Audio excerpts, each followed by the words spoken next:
আসসালামু আলাইকুম ওয়া রাহমাতুল্লাহি ওয়া বারাকাতুহু। আমি আজ বেশ কয়েকদিন ধরে ফেসবুকে কিছু বিজ্ঞাপন দেখে খুবই অবাক হয়েছি এবং আমার সেই জায়গাটা থেকেই আমার মনে হলো যে আমার একটা ভিডিও করা প্রয়োজন। এটা সম্পূর্ণ শখ থেকে এবং সচেতনতামূলক একটি ভিডিও। অর্থাৎ আমাদের সমাজের বিভিন্ন মানুষ বসবাস করে এবং এই সরল মনা মানুষদের বিভিন্নভাবে প্রতিনিয়ত প্রতারক চক্ররা তাদের সঙ্গে প্রতারণা করে যাচ্ছে। আর সেই জায়গাটা থেকেই প্রতারণার বিষয় নিয়ে আমি এই ভিডিওটি তৈরি করতে বসলাম। তো আমি এখানে ৩টা বিষয়ে কথা বলবো। ১ নাম্বার বিষয় যে শিক্ষিত সমাজ এবং চাকরির বিজ্ঞাপন, ২ নাম্বার যেই বিষয় সেটা হচ্ছে অনলাইনে জুয়ার আসর এবং ৩ নাম্বার যেই বিষয়টা সেটা হচ্ছে অনলাইন মার্কেট। বেকারত্ব নিয়ে প্রথমে কয়েকটা কথা বলি। বাংলাদেশের বেকারত্বের সমস্যা বর্তমানে প্রকট একটি সমস্যা। ছেলেরা লেখাপড়া করতেছে, পড়া শেষ করতেছে, পড়া শেষ করে তারা চাকরি পাচ্ছে না। একটা রিপোর্টে বলা হয়েছে যে প্রত্যেক বৎসর নতুন করে শ্রমবাজারে ২০ লক্ষ লোক প্রবেশ করতেছে এবং এখানে জাতীয় বিশ্ববিদ্যালয় থেকে সবচেয়ে বেশি বের হচ্ছে ছাত্ররা এবং সেখানে জাতীয় বিশ্ববিদ্যালয়ে প্রায় ৬৬% শিক্ষিত যুব সমাজ তারা চাকরি পাচ্ছে না, অর্থাৎ ১০০ জনের ভিতরে ৬৬ জন তারা চাকরি পাচ্ছে না। টিআইবির একটা রিপোর্টে দেখলাম যে সেখানে প্রায় ৪৭% মানুষ বাংলাদেশে বেকার, অর্থাৎ প্রতি ১০০ জনের ভিতরে ৪৭ জন ব্যক্তি বেকার অবস্থায় আছে। আর বাংলাদেশ পরিসংখ্যান ব্যুরোর যে রিপোর্ট, সেই রিপোর্ট অনুসারে ২০২৩ সালের রিপোর্ট অনুসারে যেটা আছে সেটা শ্রমশক্তিরই প্রায় ২০ থেকে ২৫ লক্ষ ৯০ হাজারের মতো বেকারের সংখ্যা। তো এটা খুবই একটা ভয়াবহ বিষয়। আর এই বেকার এর সংখ্যা যেহেতু বেশি, সুতরাং এই বেকার ছেলেরা চাকরির জন্য মরিয়া হয়ে থাকে। এই জন্য কিছু দুষ্ট চক্র আছে যারা বিভিন্ন ধরনের চাকরির বিজ্ঞাপন দিয়ে থাকে। আপনারা দেখেন, আমি দেখাচ্ছি যে এখানে মেরি স্টোপস ক্লিনিকের একটা বিজ্ঞাপন আছে। এখানে জেলা উপজেলা পর্যায়ে পর্যন্ত লোক নিয়োগ করা হবে। খুবই ফাইন। এখানে আরো একটা বিজ্ঞাপন দেখেন, এইটাতেও একই অবস্থা যে জেলা এবং উপজেলা পর্যায়ে লোক নিয়োগ করা হবে, ইভেন ইউনিয়ন পর্যায়ে পর্যন্ত লোক নিয়োগ করা হবে। এবারে দেখেন সরকারি একটা সার্কুলার, যে সরকারি সার্কুলারটা এইখানে দিয়েছে দেখতে হুবহু সরকারের মতো। তো যাদের চাকরির প্রয়োজন আছে তারা হুমড়ি খেয়ে পড়বে। তারা মনে করবে যে ৩০০ টাকা, ৪০০ টাকা, ৫০০ টাকা এটা কোনো বিষয় নয়। অনেকগুলো পদ আবেদন করে দিয়ে হয়তো চাকরিটা হবে।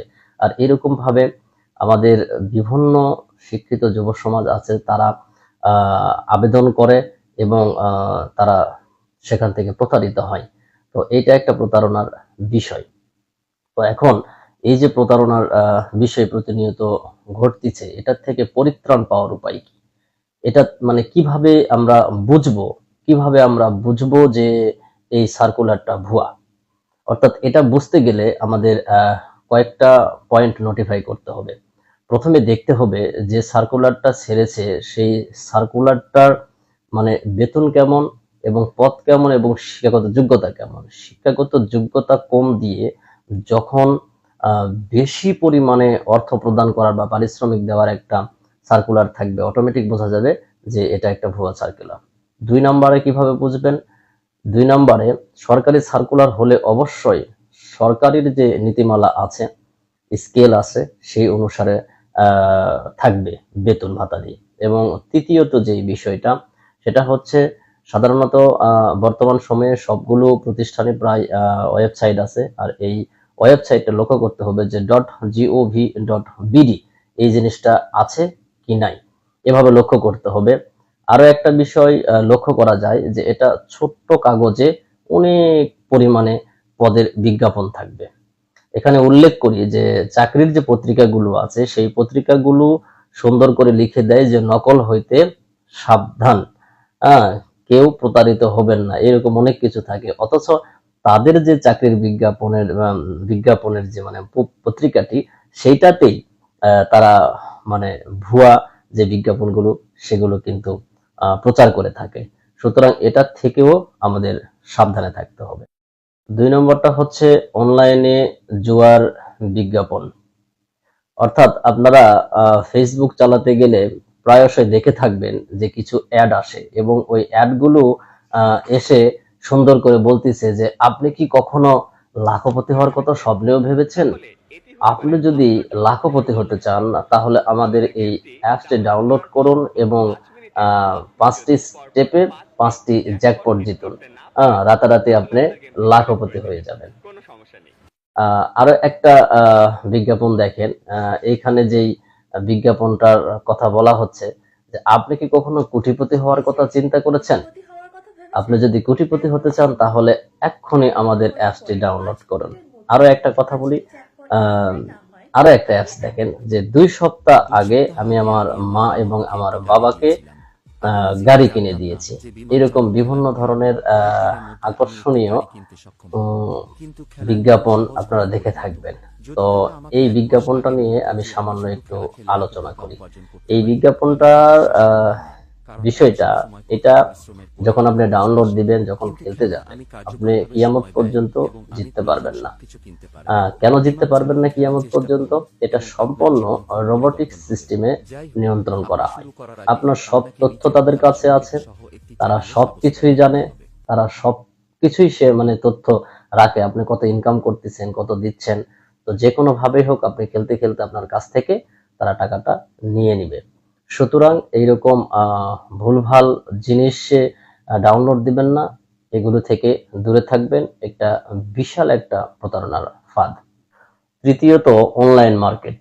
অনলাইন মার্কেট অর্থাৎ ফেসবুকে আপনি স্ক্রল করতে করতে হঠাৎ করে আপনি চোখে পড়বে কিছু ফার্নিচার খুব সুন্দর, এবং সেই ফার্নিচার গুলো আপনি একটু নক করলে দেখতে পারবেন যে খুব সুন্দর ফার্নিচার, কিন্তু দামে খুব অল্প, 10,000 9,000 টাকায় 2 to 1 2 to 3, আবার সঙ্গে টি টেবিল, এরকম কিছু সোফা সেট আপনি দেখতে পাবেন।